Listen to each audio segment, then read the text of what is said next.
വാസുവേട്ടാ, ഇന്നെങ്കിലും നിങ്ങളൊന്ന് കൂർക്കം വലിക്കാണ്ട് കിടക്ക്. ഞാനൊന്ന് ഉറങ്ങട്ടെ. മര്യാദയ്ക്ക് എത്ര കാലം ഈ പരാതി ഉണ്ടായിരുന്നില്ലല്ലോ എന്റെ അടുത്ത്? ഇത്ര കാലം നിങ്ങൾ കൂർക്കം വലിക്കലില്ലായിരുന്നു. പിന്നെ എങ്ങനെ എപ്പോ ഉണ്ടായത്? ഇതിപ്പോ എത്ര ഒരാഴ്ചയായിട്ട് എന്ത് കൂർക്കം വലി, എനിക്ക് ഉറങ്ങാൻ പറ്റുന്നില്ല. ഈ കൂർക്കം വലി ശ്രദ്ധിച്ച് കിടക്കണല്ലോ, നിനക്കടെ ഉറങ്ങിക്കൂടെ?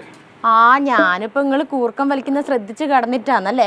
ഞാൻ നല്ല ഉറക്കായിരിക്കും, അപ്പഴാ നിങ്ങൾ കൂർക്കം വലിക്കുക. ഞാൻ പേടിച്ചൊക്കെയാന്ന് എണീക്കുന്നേ. എടി മന്ദ, ഈ ഉറക്കത്തിൽ എങ്ങനെ വേറെ ശബ്ദം ഉണ്ടായി എങ്ങനെയാ അറിയണത്? ചെറിയ ഒച്ചയാണെങ്കിൽ കേൾക്കൂല. നിങ്ങൾ അത്രയ്ക്ക് ഒച്ച, അത് ചെവിനെടുത്തൊരു ഹോന്നാക്കൂലേ നിങ്ങള്? എനിക്കറിയില്ല. ഒന്നാമത് ഉറങ്ങാൻ കിടക്കുന്ന സമയത്ത് ഇതാ ഞാൻ ഉറങ്ങാൻ കിടക്കുകയാണെന്നുള്ള തോന്നൽ ഉള്ളിൽ വേണം. അപ്പോഴേ കിടന്നാൽ ഉറക്കം വരുള്ളൂ. അല്ലാണ്ട് മനസ്സിൽ വേറെ എന്തെങ്കിലും വിചാരിച്ചിട്ട് ഇങ്ങനെ കടന്നു കഴിഞ്ഞാൽ കണ്ണ് തുറച്ച് കിടക്കും. അതന്നെ.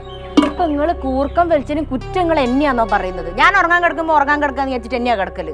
നിന്റെ മനസ്സിൽ വേറെ എന്തെങ്കിലും ഓടി? എന്റെ മനസ്സിലൊന്നുമില്ല. മനസ്സിൽ എന്തായാലും തെയ്യം ഒച്ച കേൾക്കണ ആരായാലും ചത്തോറി വരും എനിക്കും. അമ്മാരി കൂർക്കം വലി വലിച്ചിട്ട് എന്തൊക്കെയാണ് നീ ഈ പറയുന്നത്? എനിക്ക് മനസ്സിലാവില്ല. നിങ്ങൾ കൂർക്കം വലിച്ചിട്ടോ ശരിയാക്കി തരാം. എടി മല്ലിക, ഇത് മനഃപൂർവ്വം വലിക്കണതല്ലോ. എങ്ങനെ വലിച്ചാലും കൂർക്കം വരും. എന്തിട്ടി എടി എമ്മാതിരി കൂർക്കം വലി എന്നറിയ. രാത്രി ഉറങ്ങാൻ സമ്മതിക്കുന്നില്ല.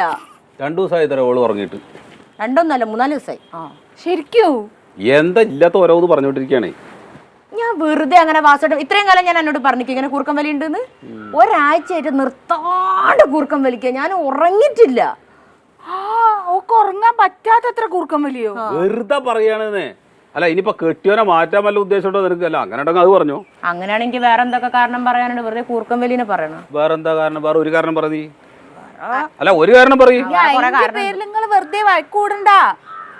ഇതിപ്പോ നിങ്ങൾ കൂർക്കം വലിക്കണ്ടെന്നങ്ങ് തീരുമാനിച്ച പോരെ? അതാണ് ഞാനും പറഞ്ഞിട്ടുള്ളൂ. അപ്പൊ പിന്നെ ഉറങ്ങാതിരിക്കണം, കണ്ണും തുറച്ചിങ്ങനെ ഇരിക്കണം. അപ്പൊ കൂർക്കം വലിക്കൂല. അപ്പൊ ഞാൻ ഉറങ്ങാണ്ടിരിക്കണം അല്ലെ നിങ്ങൾ കൂർക്കം വലി കേട്ടിട്ട്? എന്ത് പണ്ടായാലും